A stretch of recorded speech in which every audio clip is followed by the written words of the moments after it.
Bonjour, bienvenue sur le plateau d'Informatic News qui reçoit aujourd'hui John Colgrove qui est le co-fondateur et CTO, ou était CTO, maintenant le Chief Visionary Officer of Pure Storage.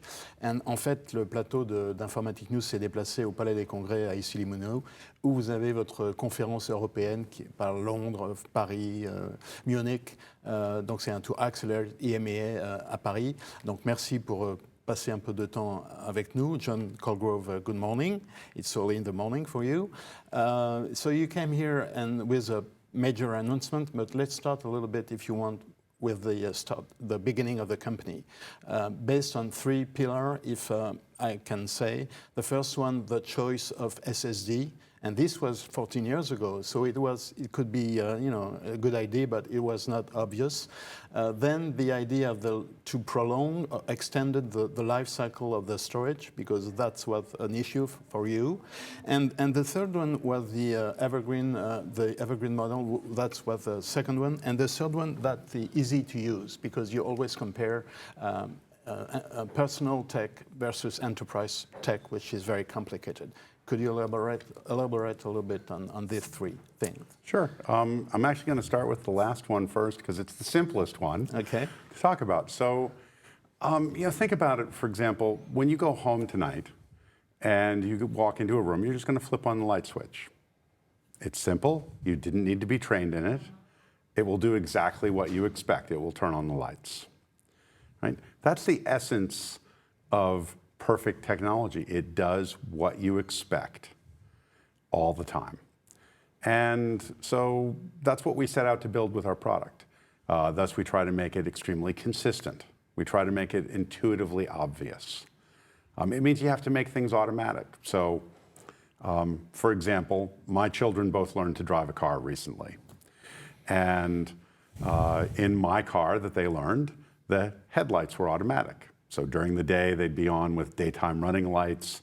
At night, they'd automatically be on, and they'd automatically go to high beams when we're out in the middle of nowhere and such. They never had to touch the light switch. And that is great technology. It does what you want all the time when you want it. And so that's the way we try to build our product. An example of that, we've had ransomware protection in the product for quite a while. We recently switched in the flash array to make it always on by default. In other words, a customer has to consciously choose to turn off the ransomware protection instead of consciously choosing to turn it on. And that prevents people from making the mistake of forgetting to do it. So that's what we try to do with simplicity. It makes the product easier to use. It makes people make fewer mistakes with it. One of the things that fails the most in any data center are humans that move through it and do things wrong. And so if you can avoid that, that helps. So that was the simplicity. Continuing in reverse order, the evergreen model. For many years, I'd buy technology, personal technology, or at work, and it would get obsolete after a few years. I remember back in the 90s, buy a digital camera, and by the time you got the camera home, there was a better one on the market. Well, it's still the same with the iPhone. Once a year. Every year. Once a year. Once a year. Once a year is too much. Every year. And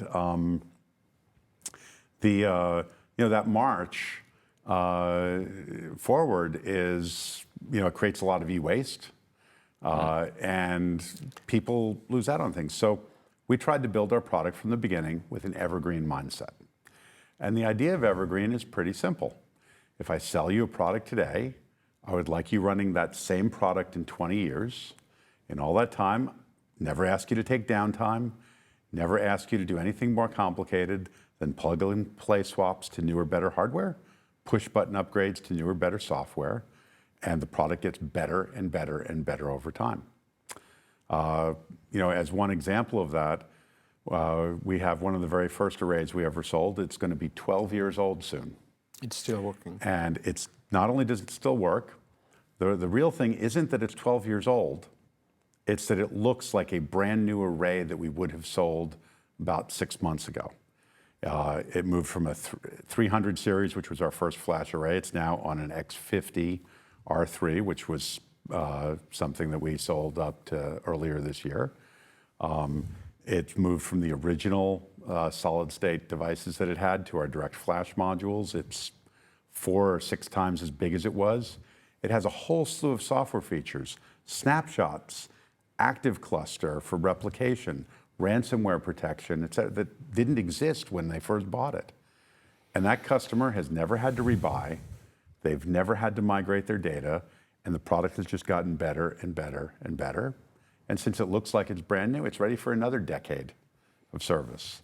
And that is completely different from the way anyone else handles tech. So that's the Evergreen model. And then, we have Evergreen One as a service and other ways to deliver that more efficiently. But the fundamental principle of Evergreen is the product gets better over time rather than getting obsolete. It completely flips on its head the way most tech works. So now let's go to the SSDs, the all-flash.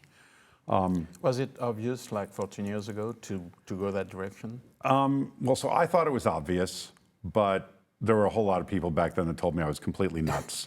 So it probably wasn't really obvious. Virtually every other startup from back then went with a hybrid approach because they felt flash was too expensive. And I looked at the evolution of disks, and I'd been in the storage industry working at Veritas for many years before and Amdahl Pure before that. and Amdahl before that. And disks for years and years had gotten faster and cheaper and better like year after year. But and then around 2000, they stopped getting faster. And that meant every time they got bigger, the data on them had to get twice as cold. In other words, you had to access it less often per terabyte of data. And then around when we started the company, I could start to see that it was getting harder for them to make the drives denser and cheaper.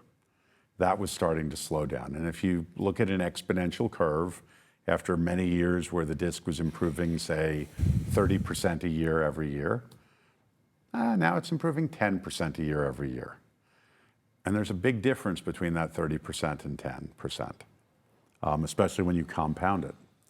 So Flash came along, and economics is really important here. I mean, as an engineer, I like to think tech wins. Tech doesn't win, it's money that wins. Right. Flash had a real advantage in portable devices, in your phones, your iPods, things like that. It made the battery last longer, which was valuable, and it wasn't the dominant cost of the device. So it made it a little bit more expensive to build with a longer battery life, and you could drop it. Right? When you had those things based on hard disks, if you dropped them, you lose your data and things of that sort. And the Flash was much more resilient. So Flash got to economic scale there. And so I just saw that it was time, if you went with consumer grade Flash, which is way faster than disk, you could start replacing all of the high performance hard drives. And then it was just logic to go and say, you could go down to the medium performance and then eventually the low performance. Today you are making 2 major enhancements in the Evergreen contract with your customer. One is on the energy efficiency side, saying that if the customer is spending more than like a limit that you're contracted on it, you're going to pay for it. And the other one is a recovery, automated recovery from a VM environment to a EC2 Amazon. And maybe someday you will expand to other cloud provider, and maybe you said someday from on-prem to on-prem as well. Could you give us some detail about these two? Well, so in the all-flash space, we already make the densest and most power efficient systems. And especially even when we go then and compare against disk-based systems, we have even larger advantages. So we've decided to put our money where our mouth is on that. And we will now pay a customer. So if they're on Evergreen Forever or Evergreen One, Evergreen One's our subscription service. Evergreen Forever is you get the new hardware components and software upgrades in perpetuity. On either one of those, we will calculate the power usage and the space usage in your data center that we will take up, and we will provide a credit for it, either a service credit or a check up front for that. And it's just, you think about all the stuff going on with global warming and green power and things like that. A lot of companies have zero carbon emission goals. A lot of companies are trying to switch to all green power. Now, we would make the argument that green power is great, but using half as much green power is better than using more of it. And so we're willing to pay people for that. So that's the power side. On the data recovery as a service, disaster recovery as a service, pardon me.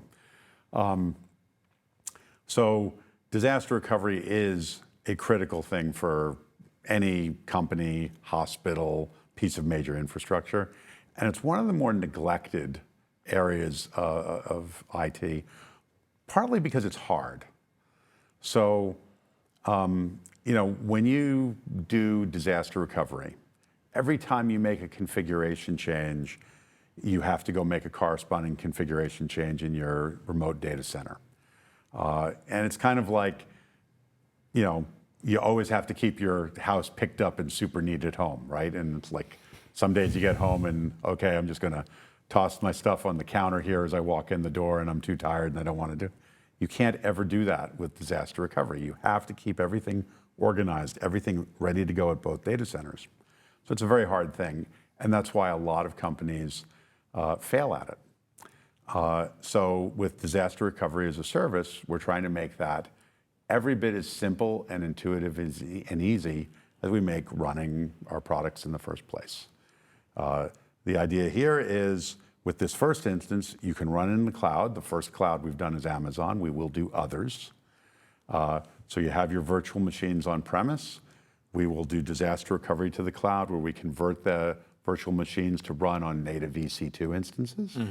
And so you can continue to work on the cloud provider. Right. If, let's say, your everything primary is okay, you can transfer back the data on your on-prem. Yes. And so your data is regularly being copied over there.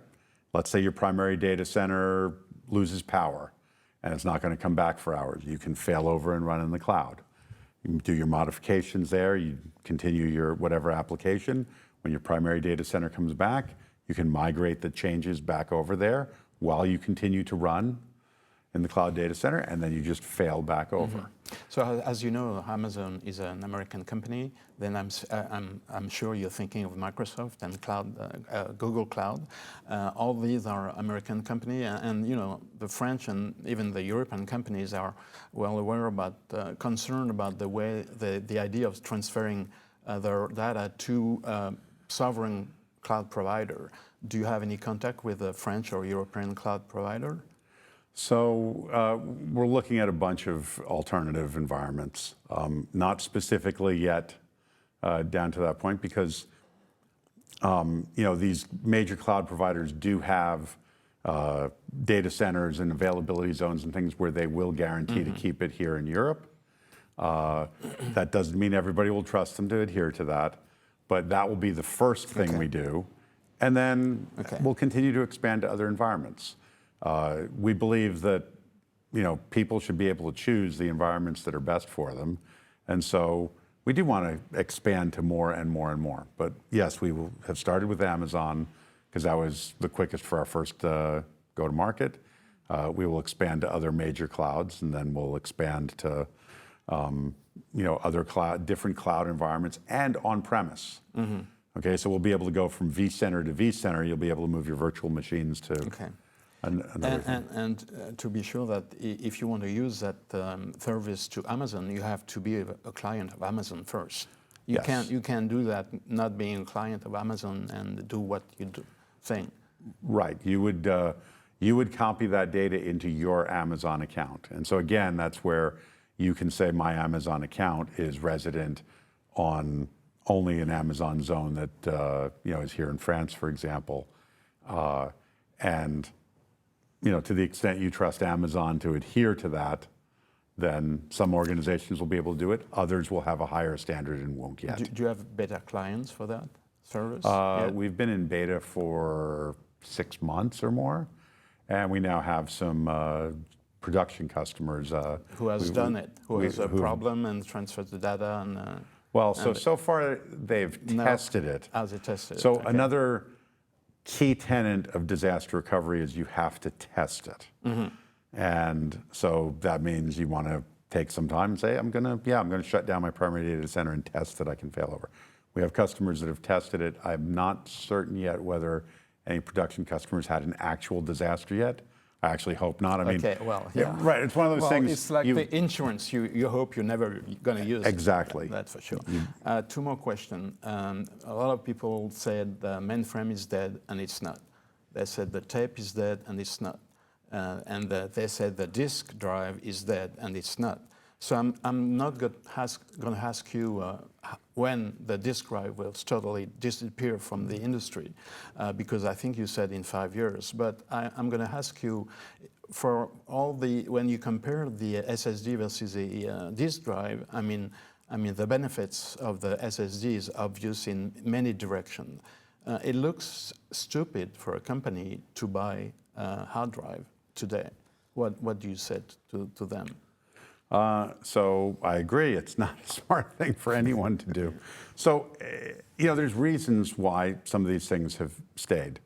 For example, I know of one governmental organization in the United States that has 127 million lines of software written for the mainframe. Until they do a project to rewrite all of that software, and that is not going to happen in my lifetime. I don't think it will happen in my children's lifetime. So that application will stay on a mainframe. Now, in a few years, that mainframe might be simulated on my phone, and that might get rid of it. Tape has narrowed in its use cases, but tape has advantages over disk or flash. The fact that I can take it away from the power and store it, stack it in a warehouse somewhere, temperature controlled and things like that are advantages for it. So it still has a narrower use case. The things that will replace tape are some of the projects, like Microsoft has a glass project. There's a company here in Europe that I'm going to meet with later this week. It's a startup and may not fail, that's using lasers, femtosecond laser pulses to, in essence, etch ceramic with information. And so things like that would go after tape. Flash versus a disk. It is more resilient, it is faster, it has a longer lifetime, it's way more power efficient and space efficient. Disk is still cheaper. And when we're talking about getting rid of disk in 5 years, what we're saying is the flash is getting cheaper at the 30% a year rate, the disk at the 10% a year. They will cross over. When they cross over, there is zero reason to build a disk. Now, when you look at the total cost of ownership of a system, you count the power, the space, the cooling. Flash is already roughly equivalent to disk, and it is getting better all the time. So that's why I say in several years, there will be zero reason to buy a disk. Okay, the last question I wanted to ask you is, today we're talking about cloud, multi-cloud, of course, and hybrid cloud. And when you talk about multi-cloud, when you talk to the vendors, they tell you, well, you just take your data and you move them to Amazon, you move them to Google, and it's easy. And that's what you're proposing today with the announcement. But when you look at the industry, and for example, in UK, the Ofcom, that the regulator, the agency of regulation, is doing a probe on Amazon, AWS, because Amazon is doing everything, not everything, but doing a lot of things to make things difficult in terms of price, because if you take the data out of the Amazon, you have to pay for it. In terms of technical issues, it makes things difficult. How do you pair these two things together? Well, I think 8 years ago, 10 years ago, people used to say everything was going to move to the cloud, there would be nothing on premise. That's wrong. And I always thought that was wrong. You will never see a hospital that says, I could be all in the cloud, and if my network's down, who cares about the patients? You will never see a factory that has to keep running, an airport, critical infrastructure, it obviously has to be on premise. A bank. Could you imagine a bank saying, we're going to go with the cloud, and then if the cloud's down, the stock market's open and we can't trade and we're losing billions of dollars? The right answer is the cloud is a tool. The cloud is good for some things. There are other things it isn't as good for, and it is more expensive than people realize. Yeah. So you should use the cloud for what it's good for, and you should use on-premise gear for what it's good for. If I'm a small organization that my time is super valuable and I can't do things efficiently, I should be all in the cloud. If I'm any larger organization at scale, I can do my critical functions on-premise more cost-effectively, more efficiently, and with better service than I can get from the cloud. And I should use the cloud for things like the bursty workloads, where the cloud excels. I should use the cloud to be not me. Right? When I want to put a safe copy of my data somewhere, and I want to put it somewhere else besides my own infrastructure, I can put that in the cloud on very cheap storage. But you're correct, if I ever want it back, that's where the costs come in, and I have to understand that. So the cloud's a tool like anything else. People have to understand the pros and cons of it, and they have to use it wisely. Okay, just a quick bonus question, and then we're going to be finished. When you start Pure Software, like 14 years ago, did you have, because now you are the chief visionary officer of your company, did you have the vision of multi-cloud as it is today? To be frank, I'm trying to figure out, but I don't think I would say that I did. When you start a company, there's things that you know, and things that you're going to figure out.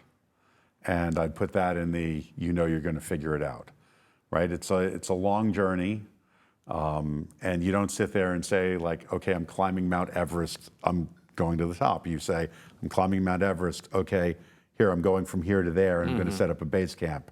And then you figure out the next leg and the next leg.